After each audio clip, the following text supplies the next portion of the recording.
Olá, pessoal, sejam todos muito bem-vindos a mais um episódio do Fala Biocate. E hoje a gente vai deixar as bancadas, as enzimas, os reatores de lado e vamos falar de uma outra coisa que também transforma o mundo, as palavras. A nossa convidada é a professora Márcia Paraquete, professora de língua espanhola da Universidade Federal da Bahia, apaixonada por interculturalidade, políticas linguísticas e formação docente. Ela acabou de lançar um livro, O Lado A, da América Latina, e ela tem esse olhar latino sobre as identidades, sobre o poder da linguagem, e é sobre isso que a gente vai falar hoje. Professora, seja muito bem-vinda. Obrigadíssima, estou muito feliz. Vamos voltar um pouquinho no tempo para tentar buscar as origens do seu trabalho, o que te motivou a usar o espanhol como carreira, como vida profissional. Conta pra gente. Então, vou voltar um pouco no tempo mesmo. Eu sou uma mulher que tem 77 anos e eu me lembro muito da minha infância, em torno aí de 5, 6, 7 anos, por aí, e o que se ouvia, ou o que se via de entretenimento nas nossas casas era o rádio. Não havia outra forma, nem televisão, nem telefone, o jogo era só aquele jogo do quintal, né? E a minha mãe, que já era uma mulher sozinha, meu pai morreu muito jovem, ouvia no rádio as canções daquela época, anos 50, portanto. E o que tocava no rádio do Brasil naquele momento? Ou eram os grandes cantores e cantoras brasileiras, do bolero, etc., ou eram os que vinham da América Latina, colombianos, cubanos, sobretudo, mexicanos. E aí havia uma canção que tocava naquele momento, que era Aqueles Ojos Verdes. E cada vez que eu tocava, meu coração pulsava. E a minha mãe, né, falava assim, tá vendo? Essa música foi feita pra você. E eu achava que era verdade. Então, cada vez que cantava Aqueles Ojos Verdes, eu falava, essa música foi feita pra mim. Aquela língua entrava pelos meus ouvidos, eu não tinha a menor ideia, a menor consciência de que era outra língua. Mas isso tudo vai mudar um pouco e vai até ficar melhor anos depois, já em 67, quando eu estava entrando na universidade para fazer minha graduação, e o Chico e o Capinã fizeram a letra de uma música que foi gravada exatamente em 67, o Caetano. Sou louca por ti, América. Aí, toda aquela sensação deliciosa de ser feliz através de uma língua que eu desconhecia lá nos princípios dos 50, se transformou num desejo muito maior e eu acabei optando por fazer espanhol. E como que a língua se torna essa ponte entre as pessoas, entre as culturas, porque por mais que a gente seja aqui todo mundo latino-americano, cada um tem a sua particularidade, né? Cada povo, cada país tem a sua particularidade cultural. Como que ela se transforma para você nessa ponte de aproximação? Então, claro que no princípio eu não tinha a menor consciência do que era língua, né? Mas eu, ainda que sem consciência, sabia o que era alegria, o que era afeto, o que era isso eu sabia. Então, essa língua entrou para mim depois de eu gostar das manifestações humanas e culturais. O que aquelas pessoas diziam naquela música, eu não tinha a menor ideia. Aqueles ojos verdes, eu sabia que minha mãe entendia isso, era fácil. O espanhol é muito próximo do português, do ponto de vista do sentido, né, semântico. E aí a gente pode entender muita coisa. Mas muitas coisas que se diziam naquela música, eu não entendia coisa nenhuma, né? Tem um pedacinho que fala os ojos translúcidos e serenos. Eu te dei aquela disso. E sereno, eu achava que era aquela gotinha de chuva que cai do céu. Quando na verdade é tranquilo. Então eu não tinha nenhuma consciência disso, mas foi através dessa língua, ou melhor, foi através das manifestações culturais nessa língua que eu gostei dessa língua. A língua, portanto, veio depois. Primeiro veio um abraço do manifesto, daquela expressão estética, artística, cultural, social. Depois é que a língua chega. E isso acabou te transformando, né? Transformando o seu olhar para o mundo, para as pessoas. É engraçado que aqui no laboratório a gente trabalha com transformação. A gente pega resíduo e transforma em produto. E que parece que o que a língua faz, o que o seu trabalho faz, é exatamente isso. Transforma ruídos, transforma sensações em diálogos entre povos diferentes, né? Mas vamos falar do seu livro, professora. Aqui a senhora traz algumas reflexões de perspectivas diferentes das pessoas, da nossa região, né, Latinoamérica. O que te motivou a se sentar e refletir sobre isso e colocar isso no papel? Então, eu sou uma pessoa muito pragmática, eu sou capricorniana e meu elemento é terra. E eu gosto muito de ler. E em 2024, agora, portanto, eu comprei um livro e li do jornalista Ariel Palacios, que trabalha para a Globo News, e é um jornalista argentino, né? Embora tenha vivido muitos anos no Brasil. E o nome do livro do Ariel Palacio, isso está tudo dito aqui na minha introdução, né? Porque eu não plagiei ninguém. Mas o livro dele se chama América Latina Lado B. Um cringe, não sei o quê, não sei o quê, não sei o quê. O que ele queria no livro dele era mostrar uma América Latina feia, violenta, traidores, adultérios, machismo. Eu li e reconheço que o livro dele é fantástico, é resultado de uma pesquisa muito profunda, e ele tem uma escrita muito potente, irônica, mas eu falei, peraí, tem uma América Latina lá do ar que a gente precisa mostrar para as pessoas. Não é só o lado B. Não tem só o cringe, não. Tem algumas pessoas que foram desobedientes ao colonialismo. Teve gente que foi resistente aos ditadores. Teve gente como eu, que foi empoderada e é empoderada diante do machismo. Tem gente que é dissidente diante da homofobia. Tem gente que é antirracista diante do racismo. E tem gente que é visível diante do desejo dos colonizadores de invisibilizar os indígenas. Cada capítulo desse, eu trabalhei com uma dessas questões, mostrando vozes que são contrárias ao colonialismo, portanto, e à herança colonial, ou seja, a decolonialidade. Então, qual foi a imagem que a senhora quis retratar? Qual a imagem a senhora acha que a gente ainda precisa construir desse território juntos, né? Enquanto latino-americanos que somos? Então, a ideia é exatamente essa, mostrar que a América Latina, igual a qualquer outro território, tem um lado e outro lado. Sim. O Ariel Palacios olhou o lado B e eu olhei o lado A. Esse lado, aspas, bonito, correto, bom, resistente. E o que precisa, então? Aumentar o lado A e diminuir o lado B. Por isso eu convido vocês. A gente precisa ter todas essas categorias que eu estabeleci aqui, né? Enquanto houver racistas, ou pelo menos pessoas que se dizem não racistas, o racismo não vai acabar. Então, a hora que houver mais antirracistas, a América Latina será mais rápida que B. É isso. Então, convite, né, para todo mundo ler o lado A da América Latina, descobrir que lado A é esse que a gente precisa para construir uma imagem talvez mais justa, né, professora, do nosso povo. Se você me permite, a ideia do lado A e do lado B foi sugerida por... Eu, claro, copiei, né, no sentido do plágio, a me inspirei no Ariel Palacios, mas foi um amigo querido que é da arte, da música, que falou, isso tem a ver com a música, com o disco, por isso que a capa tem um CD. O lado A do CD, no tempo do CD, que vocês são jovens, vocês sabem, era as melhores músicas. O lado B, as músicas menos melhores. Esse é o lado A da América Latina. Então, gente, todo mundo precisa conhecer esse livro. Agora, professora, eu sempre falo assim, que na ciência, nas nossas pesquisas e estudos, a gente nunca trabalha só. A gente tem que se munir de boas pessoas, de bons autores, de bons artigos. E eu queria saber quem foi a sua munição, quais foram as suas inspirações para escrever esse livro. São muitos, e são muitas. Sim. Né? A América Latina é um continente constituído de muitas nações, só nações de língua espanhola, que foram as que eu privilegiei, porque eu trabalho exatamente nessa área, só nações de língua espanhola são 19. Imagina, em 19 nações, quantas pessoas me inspiraram a fazer isso? Né? Foi duro selecionar. Mas eu posso citar um ou outro exemplo. Né? Por exemplo, no primeiro capítulo, que a proposta é exatamente dizer que houve sempre vozes resistentes a um modelo colonial, eu posso me lembrar, na pintura, que é uma linguagem que eu gosto muito, uma grande voz na pintura de desobediência ao modelo colonial, é Diego Rivera, um pintor mexicano, que era o marido da Frida Kahlo. Antigamente, a Frida Kahlo era a esposa do Diego Rivera. Agora, com o empoderamento dela, ele é o marido dela, tá? Mudamos de papel, tá? Então, o Diego Rivera pintou um quadro, isso está aqui nos capítulos, ele pintou um quadro no mesmo momento que Salvador Dalí, que é um genial pintor espanhol, nos anos 50 do século passado. O Diego Rivera pinta um quadro para mostrar a invasão, por isso se chama conquista e invasão, enquanto o Salvador Dalí agradece aos céus porque chegaram a uma terra abençoada. Peraí, chegaram e ficaram quietos? Não. Então, essa é a ideia. Pessoas como Diego Rivera é uma voz desobediente. Mesmo em séculos depois da colonização, ele ainda não se convenceu de que houve descobrimento. O que houve, que é uma outra voz genial desse primeiro capítulo, é cobrimento. Quem falou isso é um ensaísta da Argentina, chamado Abel Posse. Ele disse, não, aqui não teve descobrimento nenhum. Aqui o que houve foi um cobrimento do que já havia, porque já havia muita coisa por aqui. Então, nesse primeiro capítulo, eu pego o argentino e pego o mexicano como exemplo.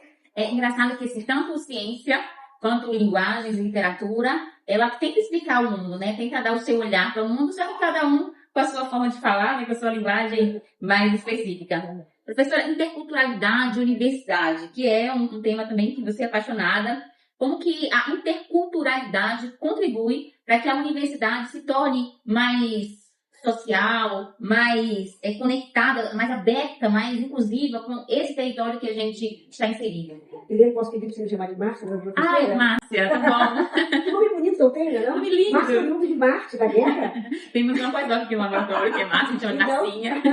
Então, a interculturalidade é uma categoria conceitual, digamos assim. Mas, para mim, é mais do que uma categoria conceitual. Para mim, é um posicionamento político na vida. Professores, dentistas, governadores, presidentes precisam entender o que é interculturalidade, porque assim a gente vai mudar o mundo, quem sabe.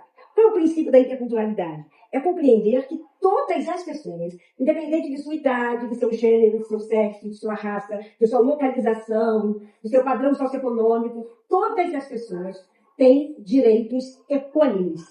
Não iguais. Os direitos não são iguais. E se eu penso, por exemplo, hoje, numa mulher que tem a mesma idade que eu tenho, e é negra e mora no campo, eu já adquiri mais direitos do que ela. Então, se houver 100 para distribuir entre ela e eu tenho que ficar com 30 e ela com 70. Porque eu já ganhei ela não. Isso é ser equânime. É aquela velha figurinha que aparecem 3 personagens e um muro, um jogo que acontece do lado de lá. O menino pequenininho precisa de um tapume maior. O homem grande não precisa subir nada. O homem mediano precisa de um menor. A hora que as políticas brasileiras, as universidades brasileiras, os cidadãos e cidadãs brasileiras entenderem que a gente precisa encontrar esse equilíbrio da equanimidade entre todas as pessoas, seremos um mundo intercultural. Esse é o princípio da interculturalidade. E, assim, a gente está falando aqui dessa interculturalidade, sendo que nós somos, né, áreas diferentes. Você das áreas, você das humanas. Você acha, professora, que existe uma distância entre as áreas do conhecimento? Tenho certeza que não. Todos os saberes se somam. E, sem querer ser exibida, já sendo, os saberes começam com as palavras, e também com os números, né? Sem conhecer as palavras ou os números, ninguém vai a lugar nenhum. Nem o doutor médico, nem o juiz de tribunal, né? Então, nesse sentido, a gente precisa dar atenção a essa diversidade, sim, mas sem o papel da soberania, no mau sentido dessa palavra. Soberania no bom sentido, eu tô vendo. Mas no mau sentido, eu sou soberano, eu sou superior. Não, nesse sentido, de jeito nenhum. Então, eu acho, sim, que a gente pode e deve entender que todas as áreas têm em comum um único compromisso, o bem-estar da humanidade. E cada um vai chegar lá da maneira que pode. Aqui no laboratório, a gente fala de economia circular. Então, parece que exatas e humanas, elas estão circulando, né? É uma maneira que o conhecimento tem de ir e voltar e beneficiar todos de modo geral. Posso fazer um comentário sobre isso? Esse campus da UNEV, da UESC, me encanta muito porque ele é circular. Você entra, não só, você tem que circular para ir aos pavilhões, como o pavilhão central onde está o poder, é um círculo. Isso é genial. Professora, e falando de experiências que a senhora destaca no sentido de projetos e políticas linguísticas que podem inspirar outras áreas, né? A gente está aqui, né, com as cartas na mesa e conversando, dialogando. O que a senhora acha que quais são as experiências que vão inspirar áreas diferentes das que estão aqui nessa mesa? As políticas são responsabilidade do Estado com letra maiúscula. Sim. Né? O federal, o estadual, o municipal. Então, as políticas são responsabilidade. Cada área tem interesses em políticas particulares. No meu caso, são as políticas linguísticas, que afetam também todas as áreas. Por exemplo, é muito comum, digamos que 90%, 80% das grandes revistas brasileiras, nas áreas de vocês, menos na minha, mas na de vocês, se não publicar em inglês, não vale. E você ainda paga para publicar. Como assim? Por que não publicar em outras línguas? Muitas vezes a minha pesquisa é sobre grupos indígenas. Eu vou publicar em inglês, falando disso. Eu queria publicar em Guarani. Quem quiser ter branco Guarani. Vamos ter política linguística de fato. Tirem a homogeneidade, a particularidade, a hegemonia de uma língua só porque ela é do poder capital? Não. Então, a minha aposta é que haja políticas públicas que deem oportunidade de que todas as línguas possam ser objeto de expressão, foco de expressão, a depender dos interesses de cada pessoa e de cada situação. Você falou aí dessa questão das línguas, né? Desse caminho que a gente percorre para poder falar o que a gente aprende. E, se eu não me engano, que me perdoe, tem um autor que fala que através das linguagens, acho que é Vygotsky, né? Que através das linguagens a gente expressa pensamentos e conhecimentos mais complexos. Que é o que a gente faz aqui, senta na bancada, coleta números, traz esses números para palavras, e as palavras vão se tornar informação que chega a todo mundo, inclusive, que a gente faz realmente em um idioma diferente do nosso, para que isso chegue para mais pessoas. Então, a gente sempre faz isso, essa transformação de uma coisa em outra, que faz sentido para a maioria. Como que a senhora acha, professora, que significa transformar por meio das palavras? Bom, antes de falar transformar por meio das palavras, eu sou trabalho no curso de licenciatura. Sim. O curso de licenciatura é aquele que profissionaliza professores e professoras. Né? Isso é o curso de licenciatura. Todo professor, todo, passa por licenciatura. Então, o meu papel lá na universidade sempre foi chamado assim, formação de professores. Eu formo professores. Eu não quero mais. Então, quando você me apresentou, você falou que uma das minhas áreas é formação docente. Eu já tenho falado em transformação docente. Já tem até um artigo publicado sobre isso. Eu não quero ninguém formado ou formatado. Eu quero alguém fora da caixinha. Eu quero alguém que tenha asas e possa voar. E quem voar vai me levar para outros lugares que eu ainda não fui.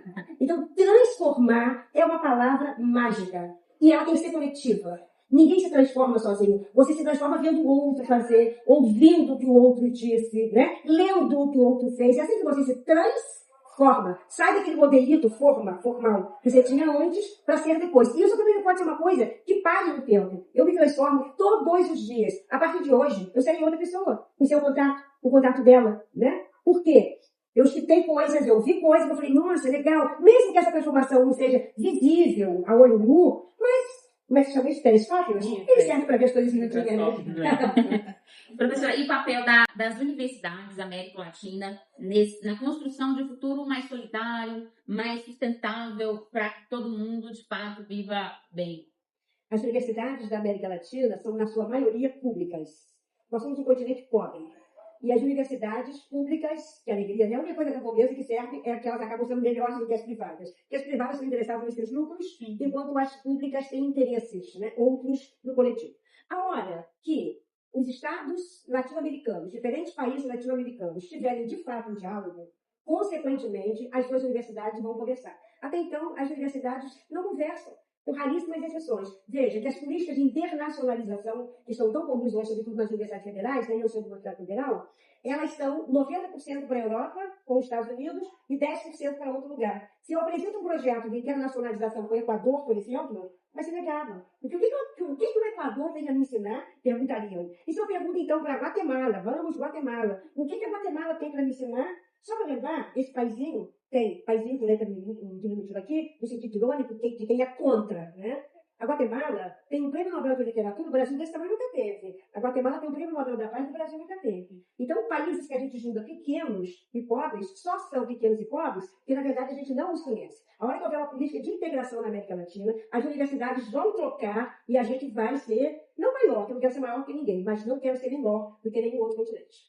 Eu amo essa ideia de integração, né, de interseção entre as culturas, entre os povos, porque a gente pensa numa preservação, que aqui a gente faz de coisas, preservando recursos, mas preservando pessoas, sonhos, falas, ideias, e que é isso que vai ficar para as futuras gerações. Vamos encerrar? O papo foi uma delícia. Vamos encerrar com um bate-volta. Eu vou fazer uma perguntinha pequena e você me responde também com uma palavra, uma frase pequenininha. Um autor ou autora da América Latina que para você é indispensável. Miguel Ángel Asturias, Prêmio Nobel da Literatura dos anos 60. O primeiro livro que eu li em língua espanhola, eu falei, o que é isso? Eu quero ficar especialista nessa língua. Miguel Ángel Asturias. Uma palavra em espanhol que te inspira. Ganas. Ganas. Ganas. Vontade. Vontade. Uma lembrança que sempre te faz sorrir. Vereis alunos e alunas vencendo. Um erro que ensinou muito. Ter trabalhado num período da minha vida com uma barriga de 8 meses, já novos, quase completos, numa escola pública, uma escola privada e religiosa na cidade de Niterói, onde eu sou. E eu estava dando na aula de português uma aula sobre cálice, a música do Chico, Caetano, Chico e Jorge, exato. Chico e Gil, os dois. E a diretora da escola, no pleno ditadura, isso era 1974, o ano que meu filho nasceu, meu filho, não gostou, porque eu estava sendo perversa, perigosa para os estudantes, e eu errei de ter dado uma canção perigosa para estudantes, para ensinar que cálice substantivo é diferente de cálice verbo reflexivo. Mas é claro que eu estava querendo bem mostrar o texto do Chico que estava por trás, né? Me mandaram embora, e eu fui mandada embora com uma barriga de 8 meses para 9. Foi um erro? Foi. Mas como todo erro pode ser um grande aprendizado, eu me transformei e nunca mais fui trabalhar em escola privada, muito menos religiosa, e parti para o ensino público. Ai, gente, que história assim, né? Tocante pra gente. É Que de fato um erro que ensinou muito e que te transformou. Essa história está publicada num livro que eu organizei sobre a literatura brasileira, junto com a colega da UFBA, em 2016, e eu conto essa história. Um lugar que representa a América Latina para você. A gente tem um continente assim, grande, mas para não repetir Guatemala, que é de fato o país que eu me dediquei para a minha tese de doutorado, então eu vou falar Paraguai. Então, é um país que sofre muito preconceito, e, no entanto, todo o espanhol que eu aprendi na minha universidade, quando eu comecei, a minha professora era do Paraguai. Foi ela que me apresentou tudo que eu sabia. Então, Paraguai. Paraguai. Um conselho para os jovens pesquisadores, estudantes, e aí você fica livre também para inspirar a nossa audiência. Olha, todo mundo já foi jovem. Quem chegou na minha idade foi jovem dia, né? E a gente sabe, conscientemente, de que o tempo vai passar, mas não tem ideia. Emocionalmente, você não sabe. Eu segui muitos conselhos que me deram. E eu também, eu não sou muito de conselheira, não. Mas eu gosto de sacudinho, né? Por mais que conselho, dá uma sacudida, né? Eu acho que não sossegue nunca. Tenha ganas sempre. Hay que conquistar, hay que ir, hay que seguir. Então, é não parar. Esse é o exemplo. Cheguei na minha meta. Não, chegou na meta dessa etapa. Terá outra, terá outra, terá outra, terá outra. Professora, muito obrigada por esse papo. Muito obrigada por compartilhar conosco um pouquinho dessa jornada, por nos lembrar que a ciência ela vai além dos números que a gente calcula aqui e que ela acontece também por meio das palavras. E que não há ciência sem palavras. Não há ciência sem palavras, também seja essa frase que marca o nosso episódio de hoje. Então, como vocês sabem, cada episódio aqui no Labiocat marca aquilo que a gente acredita, que a ciência também é transformação. E a gente transforma o futuro, a gente transforma a nossa realidade por meio de ideias, por meio de criatividade e propósito. E para você que nos ouve, muito obrigada por nos acompanhar até aqui. Siga o Labiocast nas redes sociais. A gente está no YouTube, no Instagram, no TikTok, no Facebook. A gente está no Spotify. Também tem o nosso site. Pesquisa LABIOCAT e você vai ficar por dentro de tudo que acontece, dos bastidores, das novidades que vem transformando ideias em possibilidades reais. Eu sou Jaqueline e esse foi mais um episódio do Fala Labiocast. Eu desejo de coração que a ciência continue transformando as nossas vidas, não só pelos números, mas também por meio das palavras. Até a próxima!